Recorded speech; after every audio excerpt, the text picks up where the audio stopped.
All right. Welcome to our Sunday worship service. This is the last Sunday of the summer, right? Pretty much? Is it? Yeah. Right? So, move-in day is coming up on the 20th. I don't know how you guys feel about that, and and it's a good thing that you guys shared how you feel. For those of us who are focused on trying to reach this campus with the gospel, causes us some kind of nervousness, But here we are. I mean, I guess I have to acknowledge the fact that, okay, A2F and Coin Sunday, combined Sunday worship service, the first one of the year. So welcome, I welcome myself into the situation. All right, so, as we think of the start of fall, though, I don't know, I said my word was nervous. I was nervous. And you're gonna be feeling that. If those of you said I feel nervous or anxious, like I feel kind of like nervous energy, that's okay. If there's any consolation for you, many churches across the nation that's on semester school, many churches who are doing like collegiate ministry on semester schools are feeling nervous this Sunday. So if there's, I don't know they're all feeling this. Maybe that's some consolation, maybe it's not, I don't know. Maybe we should sing about it, like nervous across the nation, sing a little praise song about it. Yeah, but as we think about that, the toil and the labor and the outreach efforts that we're about to engage in, and already some of you guys are working hard in preparation for that, right? I feel kind of nervous. Well, working hard is fine. That's not necessarily, working hard isn't something that necessarily causes nervousness.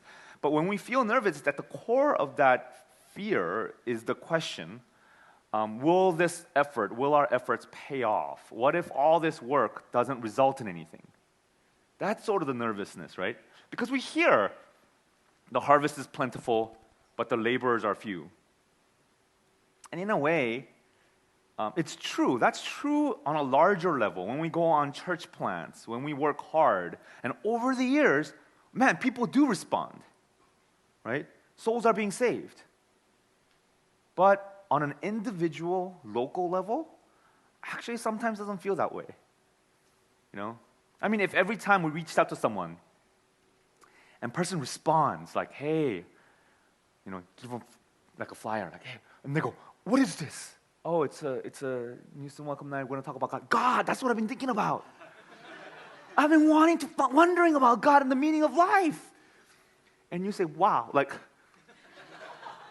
harvest is plentiful, And you feel so pumped up, right? You don't feel nervous about it. You just feel like pure excitement. But reality is not like that, right? Sometimes it feels like the harvest is not plentiful. You might go above and beyond and walk that extra mile to try to love someone, to rescue them out of the clutches of the toxic college culture. I think which I helpfully defined in a video that I recently saw, like college culture, what is it? It's an unspoken expectation on how to do life in college. An unspoken expectation on how to do friendship, how to do relationships, how to do romance or sex, or like there's an unspoken, like, yeah, we're trying to, you go above and beyond and go the extra mile to try to rescue people out of that. So we work really, really hard, and we spend multiple weeks preparing for the most compelling, most winsome gospel night ever in the history of mankind. You can buy a new wardrobe just for that, just so that you can look more presentable. You get trained on how to have a conversation that's chill but intense, relaxed but intentional, easygoing but very piercingly personal. Like you just get trained and you can do all of that, and you put it on, and the person next to you says, wow, I really enjoyed that. I didn't think that Christian groups can be like this. And you're like, praise the Lord, right? Awesome, right? And then next week, the same guy checks out some other group, some other frat or whatever next Friday. And in that group, he tells a joke. And the girl next to him laughs and hits him on the shoulder like, that's so funny. And then that guy goes, I'm coming to this group. And you're like, really? In those moments, the question will inevitably arise, is this worth it? Is this worth it? And for some of us extra cynical types, we're already asking this question even before any kind of labor was done, any kind of results are in, That one might be just pure laziness rather than cynicism, but is this worth all the effort when I'm not guaranteed returns, In light of that feeling that I think a lot of us have, I want to turn to the text in Mark chapter 14, a classical text that maybe many of you have heard of, but I think it's worth thinking about and appreciating once again. And while he was at Bethany in the house of Simon the leper, as he was reclining at table, a woman came with an alabaster flask of ointment of pure nard, very costly, and she broke the flask and poured it over his head. This woman, other parallel text tells us, is actually Mary of Bethany, which is Martha's sister. There's many Marys in the gospel. Mary, the mother of Jesus, Mary Magdalene, Mary of Bethany. And so whenever you say, who is this woman? Mary, when you say probably Mary, it's probably right, So is Mary, one of the Marys, Mary of Bethany. And she brings this alabaster flask of ointment of pure nard. Nard is this, it's this thing. It's an oil-based, still, it's from this plant called spikenard. It's from Amazon. It's an oil-based perfume that's only made in the Himalayas of northern India and had to be imported into Palestine. It's very costly. On Amazon, the pure organic spikenard sells for $170 per fluid ounce. Whoa, yeah, that's what I'm saying. I don't know what that smells like. It's not worth that, So, but then back then, of course, it's way harder to get. It's not like you have shipments and it was one of the very few portable forms of wealth for women. It was means for women to save up money. You would get money, and then you would actually kind of get some amount, melt the wax on top of the alabaster jar, and then put it in, and then seal it again, so that it doesn't, even evaporation would be costly at that level, you know what I'm saying? So they're just sealing it. Now, it turns out, later in this passage, that the cost of this nard that she broke was more than 300 denarii, which is about one denarii is one day's wage for a laborer. So it's almost a year's worth of wages for a laborer. So let's translate it to about $35,000 in today's terms. Okay? So that's the amount of money, in a way, that she just broke. And she pours it out. She broke the flask and poured it, it says, in verse 3. I mean, it's like, and it's not efficient. Some is on the floor, it's very wasteful, right? Perfume is supposed to be dabbed on, of course, right? You guys know how to, you put enough perfume on right here and ear, I don't exactly understand the ear and the wrist thing, but I don't know, I think this is the most efficient, but all right, just go direct to the problem, but she breaks it in this place, breaks the jar, and pours out. And then whatever with the broken jar, and she pours it on his head. And people see this, people smell this, man, and they react, There were some who said to themselves indignantly, why was the ointment wasted like that? For this ointment could have been sold for more than 300 denarii and given to the poor. And they scolded her. I mean, people's response is they scold her, they react indignantly, they say, why was it wasted like that? Why this waste? Why was it wasted? It's a reasonable objection, and it makes sense. You don't want to waste money, of course not. You want to get the most bang for the buck, right? I mean, okay, I'll tell you a story. When Sarah and I were in SD, we took this 3-week-long vision trip. It was the longest vision trip ever. To North Carolina before we had a church there. So we went there, and about 2 weeks in of Southern food, we appreciated the Southern food in the beginning. But about 2 weeks in, the whole team, we were dying for some kind of ethnic food, So, and then some people were like, oh, let's look for some kind of ethnic food. And then it was like, okay. And then they found this Chinese grocery store.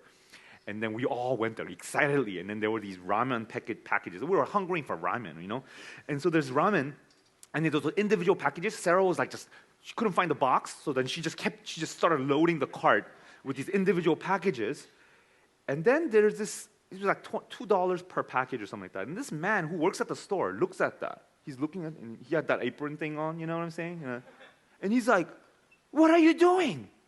And he comes over and he starts putting back the ramen packages into the car. He goes, "There's a box in the front, right? The whole thing's only $5. And then he said loudly to Sarah, "Don't be stupid," right? And Sarah felt she was like, "Oh, I feel loved," like, wow. The powerful argument. Why would you get this? Why would you waste money when you can, whole box with 20 packages for $5? Don't be stupid. Yeah, it's a powerful argument. You got to make the most out of what you have, right? You got to make the most out of your time. Don't waste your time. This is not a message like, so I'm supposed to waste my time. No, don't waste your life. Don't waste your time. You have to make the most out of what you have. You got to make sure that you get most out of your energy, money, and resources. Work smarter, not harder. By the way, I think that's kind of stupid. I think you should work smarter and harder. But anyway, like why not harder? But all right, so I think it's not just a powerful argument to get the most bang for the buck. I think there's actually kind of a anger there, right? There's scolding and there's indignance, and it's sort of like you're given an assignment. You work really hard for that assignment. 15 pages of really like amazing. Like you worked hard, and then you find out later that it only had to be 5 pages with only 2 billion, and then you get angry. Why did I? You mean I didn't have to work so hard? And there's anger. There's natural anger from that, I guess, right? Now, the strange thing about the disciples' reaction, though, is that it wasn't their money. I mean, if the woman came, they had a alabaster jar. The disciples were carrying like nard, and then she goes, "Jesus, I love you," and then took that. All right? Then they'll be like, "What in the world?" Then you can say, scold her, like why? Indignant, right? You can get that way, I guess, but that wasn't the case, right? It was hers. It was her stuff. Yet they got angry.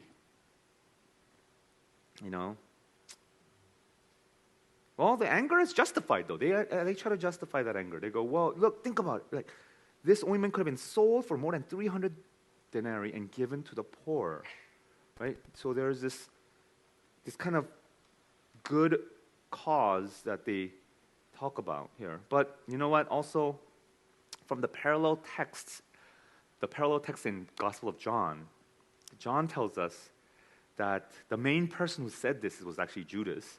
And John comments that he wasn't really caring for the poor. He was actually driven by his own selfishness. What he cared about really was money, not the poor. But it's kind of telling that this is the front. This is how he phrased it. It's really telling, that this subjection gets couched in that kind of spiritual language. I think that's really true to life, psychologically true to life, because this does happen many times, I had an uncle who preached this to me. "Why do you waste your life?" message to me when he found out that I was spending a lot of time at church. My parents, when I was growing up, weren't Christian. My relatives weren't Christian. They went to church, though, because my grandfather was actually a pastor. So then they were actually bad PKs, you know what I'm talking about? So they went to church, but it was just clearly not Christian. They said, "Oh, Christianity is whatever." So he wasn't against me going to church. He went to church. But when he found out that I went to Bible study on Friday, that was too much. And so he told me, "Hey, you should concentrate on being a student. You're a student now, and you should just do the church thing on Sunday.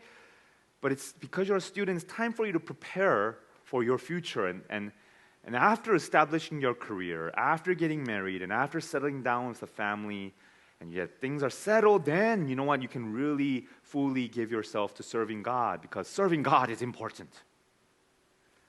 And I'm like, well, you have a career, you have a family, you're established. How come you're not giving yourself fully to the Lord? I didn't say that. I just thought that, I was like, okay. Yeah, why couch it in those terms? Why couch it in serving God is important? Like, you got to serve God. You can do that later. You know what I mean? So, yes, other examples, like when some missionary comes along and gives a testimony, and we've had this happen in our church as well. Like, we see some inspirational video of a missionary giving all and deciding to leave all to serve others and to serve Jesus. And the missionary gives a charge. Says, the Great Commission says, go. That's the last command. Go. And don't settle down. Don't try to domesticate yourself. And you got to go and make disciples. And instead of feeling like, am I called to go? No, the last commandment was go. You should feel called to stay.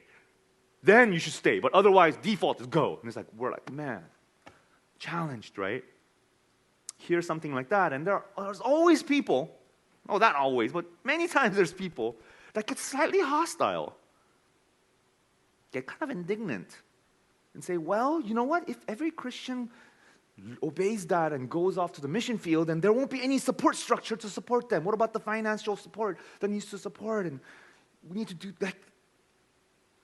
I don't know, Why couch it in those terms? Why couch it in something like it could have been given to the poor? Like, as if that person really cared about the global strategy of global missions, Let it just inspire you instead of getting all kind of uptight about it. Let it inspire. Let us just simply say, wow, man, I would like to aspire to that. Maybe I can't do it right now. Maybe it's difficult for me right now. But that's beautiful, So Jesus responds very differently to this woman's wasteful expression. But Jesus said, leave her alone. Why do you trouble her? Basically, in common lingo, it's like, what's your problem? Like, they're getting all indignant. Like, come on, man. Like, why do you mess with her? Leave her alone. She has done a beautiful thing to me. For you always have the poor with you, and whenever you want, you can do good for them. But you will not always have me. Man, Jesus' response is so different from the disciples, He says, you have done a beautiful thing to me. In general, you know what? Waste is not good. We have limited time. We have limited resources. So we do need to measure things out, of course. We do need to try to maximize it whenever possible. But when it comes to, there's certain areas in life where if you just kind of apply this across the board, it'll be one thing that you won't be able to understand is you won't be able to understand love. When expressing love, man, in those moments, measuring out your resources can become really ugly. And wasteful extravagance is actually something that is beautiful, right? You guys know this kind of thing. Love is wasteful. Another way to put it is love is extravagant. It's extravagant. Flowers, for example, right? Total waste. Think about it. You know how expensive dozen long stem red roses are? Like with the vase, it's like, I'm cooking through, $70, right? Why? This thing.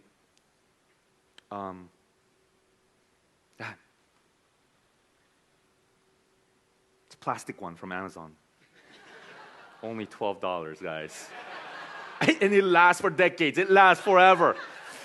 It goes on and on and on, man, It's the most bang for the buck. So, this is for our first anniversary, second, third, fourth, fifth, and the 50th. Done, right? No, but that, if you're wondering, if you think that's a good advice, man, okay, you need to talk later. But no, you don't understand. It's supposed to be wasteful, right? When you express love, it's supposed to be wasteful. 10 years ago, for my 10th anniversary with Sarah, I did something kind of wasteful. I went to, first and second year anniversary or something, I actually painted her like a little painting of a lighthouse. I don't know why lighthouse, but I just like lighthouses, so I don't know if she likes it. Doesn't matter. I like it.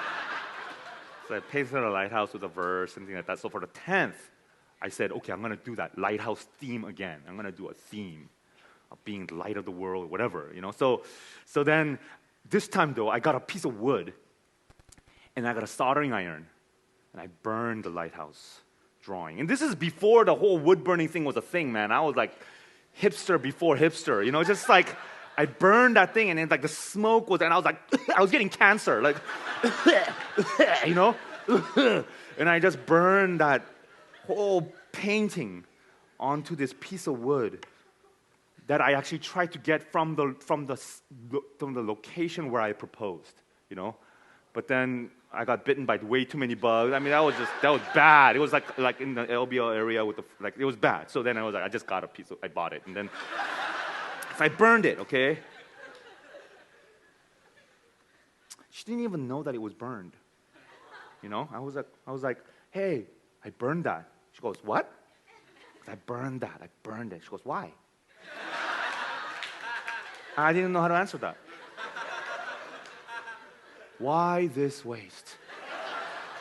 Why was my lung wasted like that? No, of course not, right? I mean, I kind of knew. I was like, it's okay. I knew that it was a beautiful thing. She didn't know. I knew. But Jesus isn't like that. He knows. See, he knows.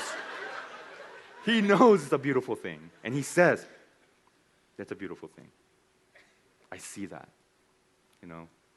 I wanted to show you this kind of touching video that maybe some of you have seen of a president of the Bible College named Robertson McQuillan, whose wife started to get Alzheimer's, you know, and he decides to resign from being the president of this college to take care of her. And 3 years after he resigned, she stopped recognizing him altogether. And then after that, for 13 more years, before she passed away, he served her. Continue to be with her and serve her. And here, I want to show you a video kind of with a video recording on the audio part of it is basically his resignation speech that he gave. So go ahead and let's listen to that.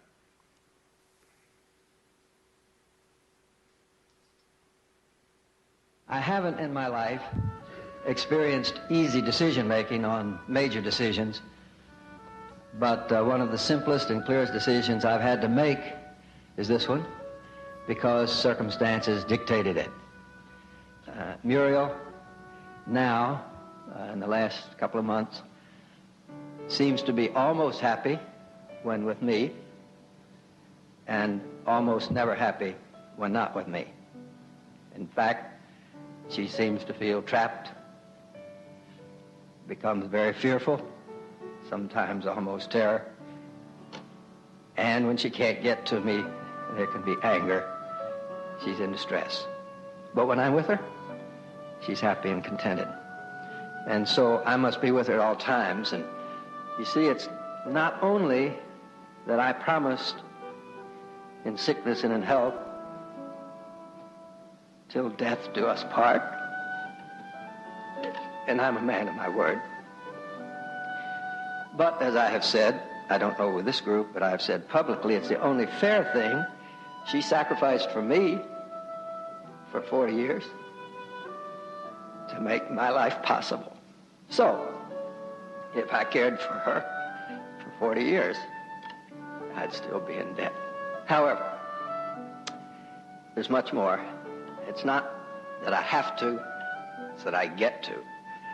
I love her very dearly, and you can tell it's not easy to talk about. She's a delight. It's a great honor to care for such a wonderful person.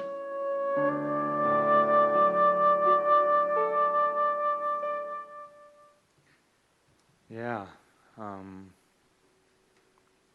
kind of touching, you know, especially knowing that after that speech, 3 years after, she stopped recognizing him. So, what is that man doing? All of his efforts are forgotten. You know, why did you waste your life like that? You might ask. No, of course you wouldn't ask that. What you see is love, right? what you see is something beautiful. She has done a beautiful thing to me. Yeah, it says, you can always do it, but you will not always have me. There's this sentiment as well. You will not always have me. I think there's a lesson there as well. In other words, there's such a thing as a window of opportunity. Time is limited, you know. It's true literally when he came to Jesus in this case. Actually, he was days away from his crucifixion. It was a week away. If she didn't do this then she would have missed that opportunity. There are limited opportunities for us to love Jesus in an extravagant way.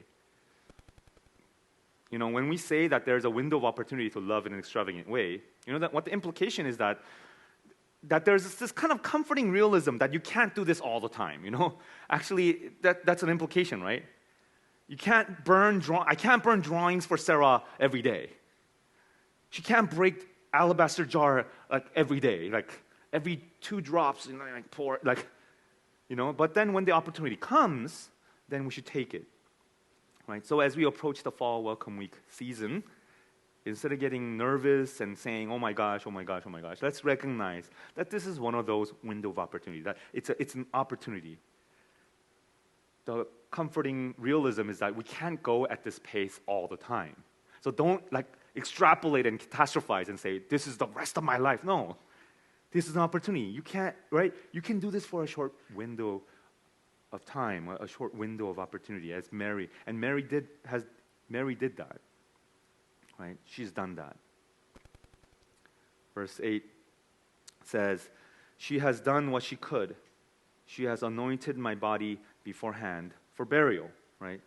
Now, a week later, Jesus would be buried. It's not very clear if she knew that Jesus was going to the cross, if this is actually something that she intentionally did. Maybe she did. Maybe, because, you know, Jesus has been talking about the crucifixion and death and resurrection, actually, with his disciples. So maybe Jesus also told the few others that were close, you know, to him. And disciples, being really thick-headed, couldn't understand his talk about suffering because they were really enamored with their own rise to power. They kept on just going back to like, are we going to be powerful? Are we going to be powerful? That the disciples really didn't get that. But maybe Mary, as a woman living at that time, unencumbered by the male desire for power, maybe she actually listened.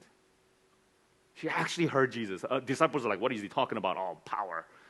You know, she was like, what did he just say, right? And she maybe she saw, what is he actually going to go do what he says he's going to do? You know? Now, whether she knew it or not, it's not very clear, but the clear thing is actually Jesus credits her for anointing him, right?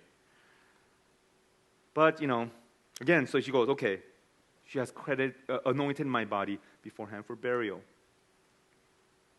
But let's start picking at what she did, though. You know, let's be cynical again, take on the devil's advocate. What did she really do for him? What did she really do? Like Jesus' greatest trial, Jesus' trial period is coming up, right?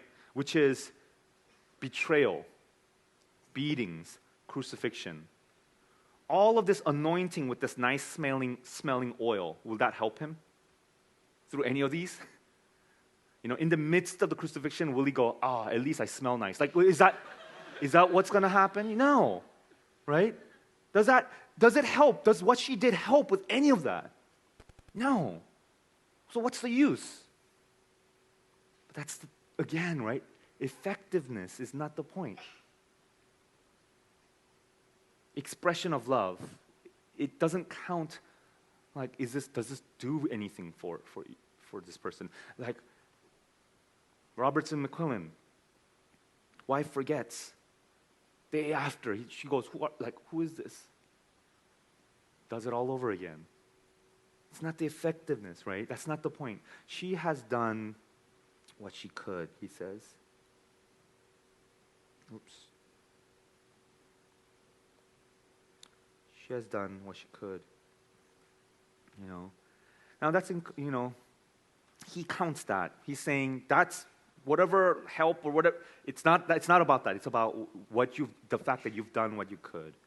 You know, and that's encouraging. You know, our efforts, they don't have to actually result in something awesome. They don't even have to be effective for doing anything. She has done what she could.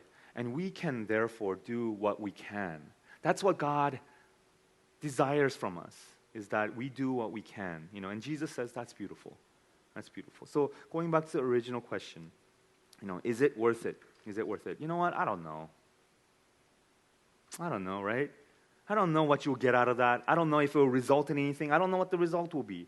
But maybe this passage really teaches us that we need to change this question. Perhaps our question needs to change from is it worth it to something like this. Can I do what I can? What can I do? Can I do what I can, Can I do it for Jesus?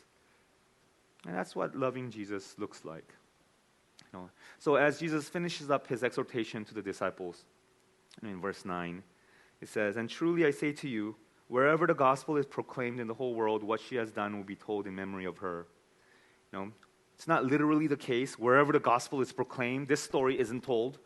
But it's actually true that there's some kind of a one-to-one parallel relationship with the gospel of what she just did. There's a one-to-one parallel relationship. And Jesus points that out, because Jesus foretells it. He says, she anointed my body beforehand for the burial. And he points it, we're pointed to the cross, right? The cross where Jesus' blood is about to be poured out. It's about to be poured out. Her actions end up echoing the gospel because Jesus is about to do the very same thing. This wasteful action, this seemingly foolish action of extravagant love, of pouring out his blood, pouring out his life. For what? Well, some people got saved, but some people didn't. Some people still mocked him. His blood being poured out, it's like some of the expensive nard landing on the floor. What's that? You wasted it. His blood was poured out to the world. 1 John chapter 2 says, "He is the propitiation for our sins, and not for ours only, but also for the sins of the whole world." It's not just for the ones who believe, but also for the sins of the whole world. And we know that many people in the world don't respond to the pouring out of Jesus' life, like the perfume that ended up on the floor. So we could look at that and complain. Why was his precious blood wasted like that on rebellious people? Jesus looks at this wasteful expression of love and says, this is the gospel.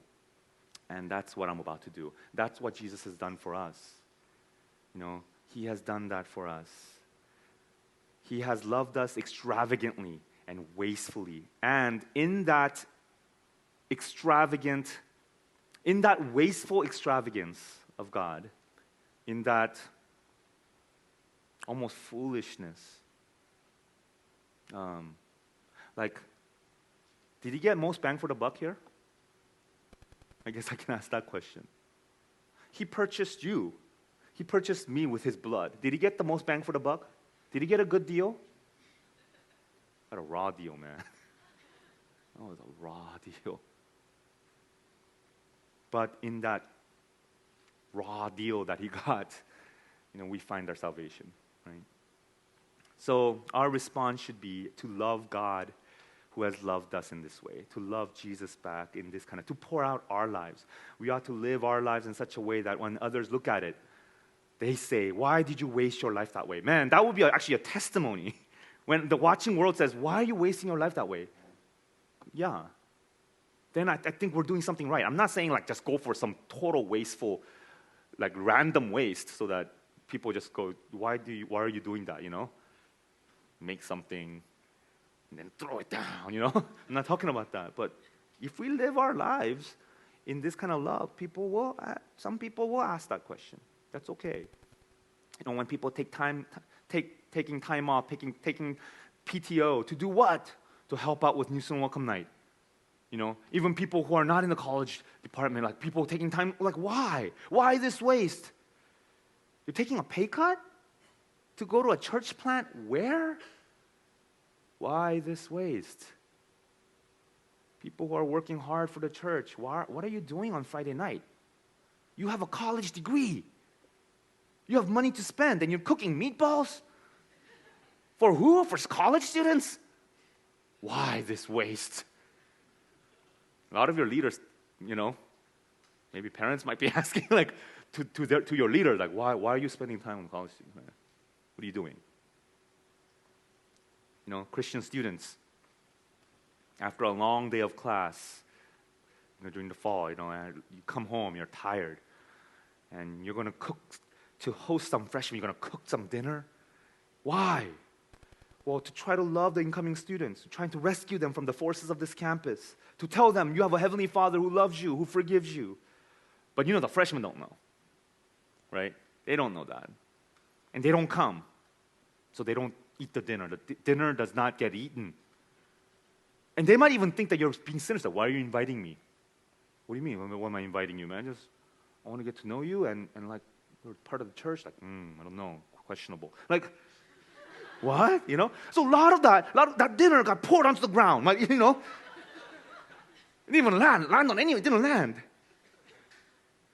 So what's your gut reaction to all of this? Why this waste, right? I hope that you can remember how Jesus is. Jesus would say that you did that unto me. I hope that you can experience worship. You can experience love for Jesus. That should be our goal, to say, I'm going to express my love for Jesus the most I can this coming fall.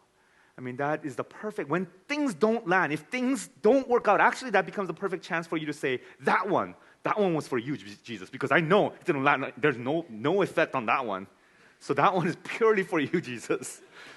I'm not going to get a testimony later on saying, oh, Daniel did this for me, and man, because of that, I'm saved. Like, I'm not going to get that testimony. Only you, Jesus, Yeah, the world says if you spend your life living for God, living for other people, that it's wasteful. Well, you know what? Don't listen to that. I want to really encourage you to not listen to that. According to the world, if you spend your entire life working for money, then it's not a waste of a potential. That's good. If you spend your life on yourself, then that's not a waste, the world preaches. I think God looks at that kind of a life, trying to maximize your earning potential, and says, what a truly royal waste of life. What a waste of a heart. What a waste of a life that I gave you. That's not why you were given life. So with our lives, let's really echo what this woman has done. Let's echo what Jesus has done on the cross. And Jesus would look at that and say, you have done what you could. You have done a beautiful thing to me. So as the band comes up, I just want to have a time for us to write out a short prayer. Just, maybe at the end of your notes or something, or you can think about it. And just a short prayer committing, Lord, I want to do what I can. Just start with that. I want to do what I can. I want to do what I can. Let me do something beautiful for you, Lord.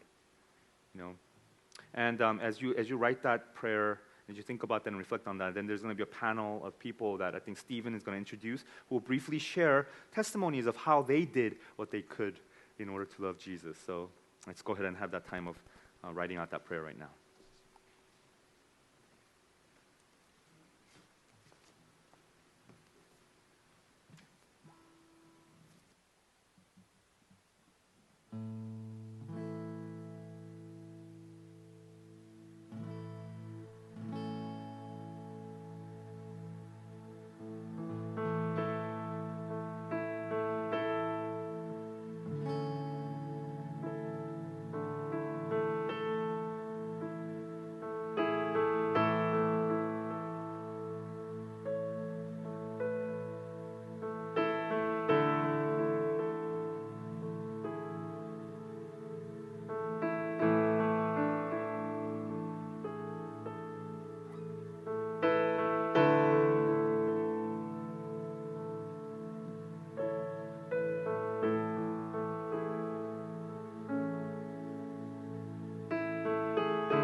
All right, hopefully that was enough time for you to write your prayers. If you're not finished yet, that's okay. We just want to move on to the next part of what we're going to do.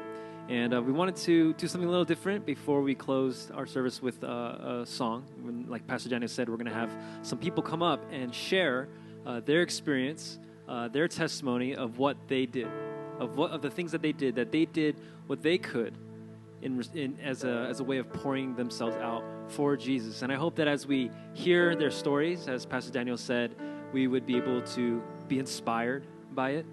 That maybe as we hear these stories, we would start to think of ideas of things that we could do. Or if you're not there yet, to simply sit back and say, wow, that's amazing. I want to aspire to that. And I hope ultimately as we're hearing these stories, what we get is not like an impression of how amazing these people are, but how amazing Jesus is, how worthy he is of our whole lives being poured out. That Jesus truly is worthy of this kind of worship, that he is this precious. And so why don't we just take a moment to put our pens down and just really listen to these stories, be inspired by them, and again, really let those stories help us see the worthiness of Jesus, especially considering what he's done for us. So they're going to go up and share, and then I'll come back up after that. My name's Nicholas, and the one way I poured out for Jesus was in my free time after my family trip to Taiwan, before I started my full-time job. I took on Coin's 8-20-25 summer challenge, which was doing 8 prayer walks, memorizing 20 verses, and reading 25 chapters of the New Testament. The first week, every day, I would start my morning by doing a prayer walk around the campus, followed by a reading of a spiritual growth book and memorizing 2 Timothy. Next week, I committed to not just completing the challenge, but reading the whole New Testament and finished memorizing 2 Timothy. I got so absorbed in the reading that I finished the whole New Testament in less than 3 days and recited 2 Timothy so many times that there was this one moment when I woke up in the middle of the night and I found myself reciting the whole thing. As I gave more of myself, God gave me a deeper appreciation for his word and a greater burden for the campus. Hi, I'm Joyce. One way I got to pour out my alabaster jar was through learning sound. In college, I helped out with TFN and Sunday worship service setups, took some classes during Acts, and shadowed older sisters and brothers when they were on the board. Now that I've grown in this area, this past summer, I actually had an opportunity to teach a sound mixing class during Vision 1 and 2. It was a humbling and rich experience of pouring out to these students and loving them in this way, and being a part of shaping their vision as ministers and ambassadors of Christ. Learning sound skills was one way I was able to pour out my alabaster jar for Jesus, and now I can train up younger ones and other sisters in the church in sound. Hi, I'm Priscilla, and one way that I got to pour out for Jesus is by being the A2F TFN food lead this past summer. I never thought that I would be leading food, since I'm someone who is naturally forgetful, mentally lazy, and incompetent in the kitchen. But I'm so thankful to God for this opportunity to grow up into a person who serves. I got trained up in food planning, using Google Sheets, food prepping, cooking, thinking through every little detail, and in how to lead others during food prep too. And though I've made many mistakes and still have a lot to learn, I have grown to be able to lead a small team in food prep. And I see how God is using this to mature me, humble me, and to grow my love for other people by serving them. Hi, my name is Duncan. In my junior year, I got to minister to one of the younger bros that our staff had been reaching out to.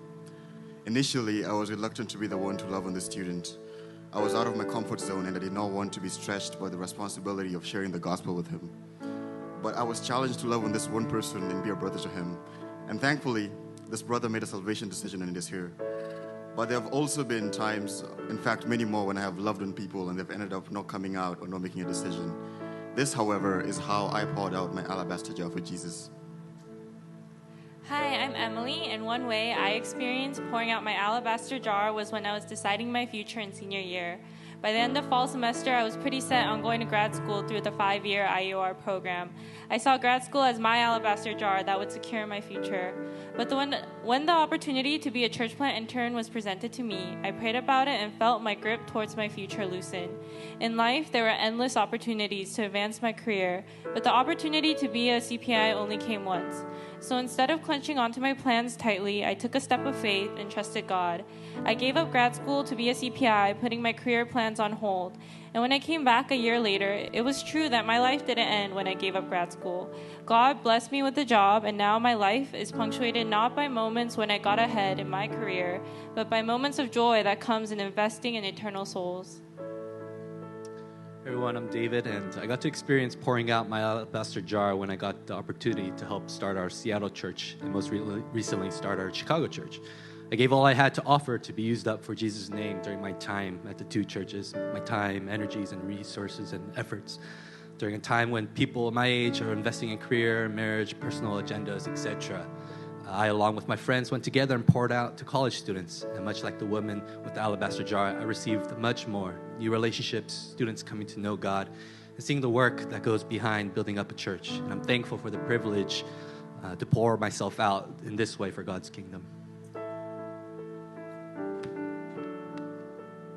Amen. So I don't know how you're feeling after hearing those stories. Maybe you're amazed and inspired. Maybe you're like, man, I could never do that.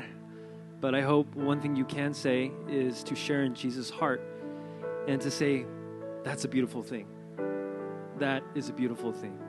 And Jesus says that because of his love that he poured out on us through the cross. So as we look to the fall and this whole next semester, I think our whole church has this window of opportunity to pour ourselves out for Jesus. And I think it would be an amazing thing if our whole church, each person, took that opportunity. What an amazing picture that would be, right? Like if our whole church took that. So as we stand together and sing this song, we're going to sing the song, What Can I Bring? As just a way to respond to Jesus' love. Say, Jesus, I want to do what I can. I want to do what I can in response to your love. And so as we sing this, you can sing along, you can pray. Just want to encourage us to respond.